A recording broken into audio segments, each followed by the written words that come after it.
What if I told you the strongest fight against slavery didn't happen on battlefields, but around dinner tables, church pews, and in the whispers of families who weren't supposed to exist? This video reveals the hidden side of the antebellum era. We'll walk through the daily lives of African American families, how they formed, survived, and quietly fought against slavery. The antebellum era began before the Civil War. It spanned from the late 1700s up until 1861. This was a time of expansion. The United States stretched its borders further west with each passing decade. First came the Louisiana Purchase in 1803. That deal with France doubled the size of the country, and opened new land for farming and settlement. Then came Texas. In 1845, the U.S. annexed Texas after it broke away from Mexico. This move increased tensions with Mexico, eventually leading to war. The real shift came after the Mexican-American War ended in 1848. Through the Treaty of Guadalupe Hidalgo, the U.S. took a massive amount of land from Mexico. This included present-day California, parts of Arizona, New Mexico, Nevada, Utah, and parts of Colorado and Wyoming. It was known as the Mexican Cession.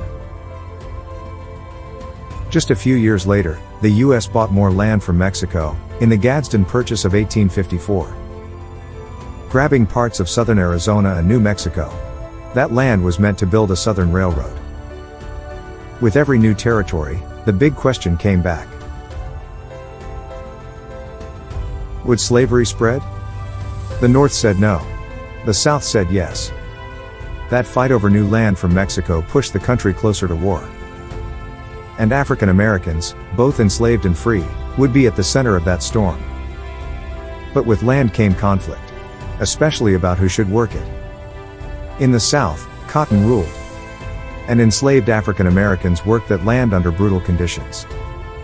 In the North, factories grew, industry expanded, cities got bigger. That divide, agriculture versus industry, deepened the split between North and South. The biggest issue was slavery. The Southern economy depended on it. The North, while not free of racism, was moving in a different direction. So why does the antebellum era matter in African American history? Because in those years, African American families fought the greatest battle of all, survival. Enslaved people weren't allowed to marry. Their families could be torn apart in an instant. Still, they loved, married in secret, and raised children under the constant threat of separation. Imagine building a family knowing someone could sell your child tomorrow. And yet, people did it every day. They found ways to keep their families connected. Some remembered names, dates, and places. Others passed down stories by word of mouth. They didn't have birth certificates, but they had memories. Oral history became a tool of survival. Family bonds became quiet acts of resistance. When a mother tucked her child in. When a father taught his son how to fish. When a grandmother shared an old African story. Those moments were powerful. Because they weren't supposed to happen. Plantation owners wanted to strip the enslaved of their identity. But black families built identities anyway.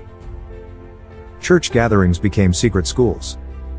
River baptisms became coded messages. Prayer circles became planning spaces. They whispered songs with hidden meanings. Songs like Wade in the Water weren't just spirituals. They were road maps to freedom. That freedom wasn't just physical. It was spiritual. It was mental. Free black communities also grew during this time. Mostly in the North, but some in the South too. Cities like Philadelphia and New Orleans became centers of black life. Free families built schools, churches, businesses, mutual aid groups. But freedom wasn't full. Laws kept them from voting, from owning land, from attending white schools. Even so, they kept building. A free black man could be kidnapped and forced back into slavery. The Fugitive Slave Act of 1850 made that risk worse. It allowed slave catchers to seize people in the North, no matter how long they had lived free. Families lived in fear. Many fled to Canada. Others stayed and fought. They created codes, underground networks, safe houses. The Underground Railroad wasn't just a route. It was a movement powered by families who opened their doors. Some risked everything to save others. People like Harriet Tubman didn't act alone. She relied on dozens of families, many free, many still enslaved. Meanwhile, back in the South, enslaved families continued to resist in quieter ways.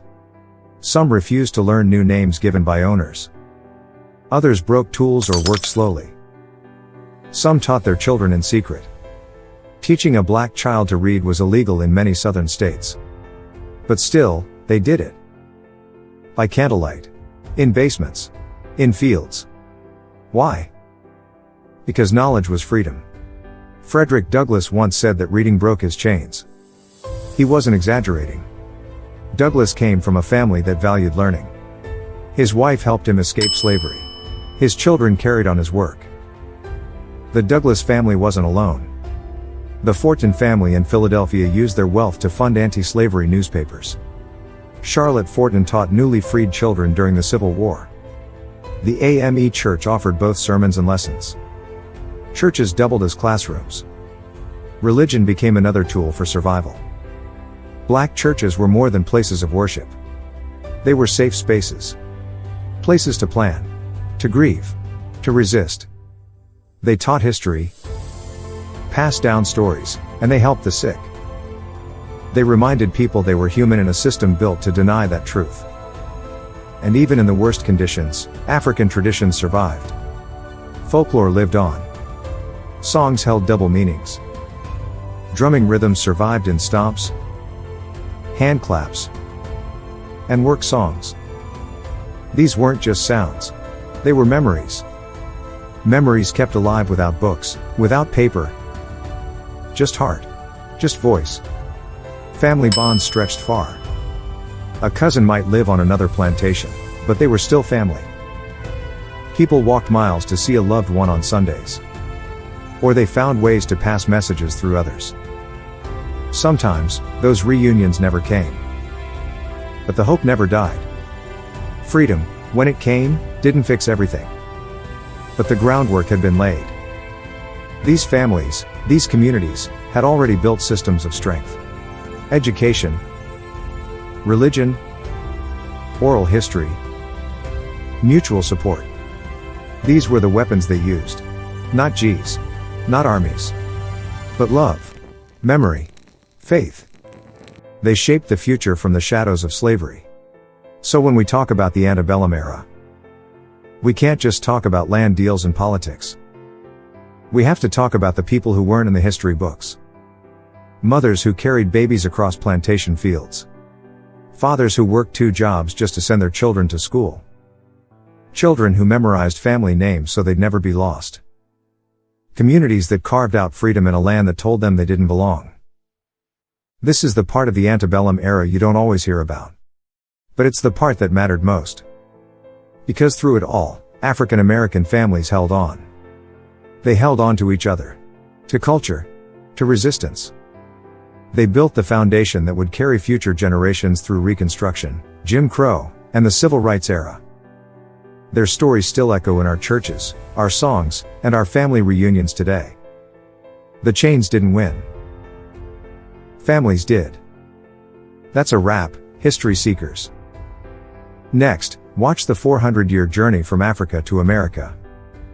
Getting to the roots is where history comes alive. We uncover the truth about Africa, African Americans, and American history, one story at a time. Thanks for watching. Peace and love.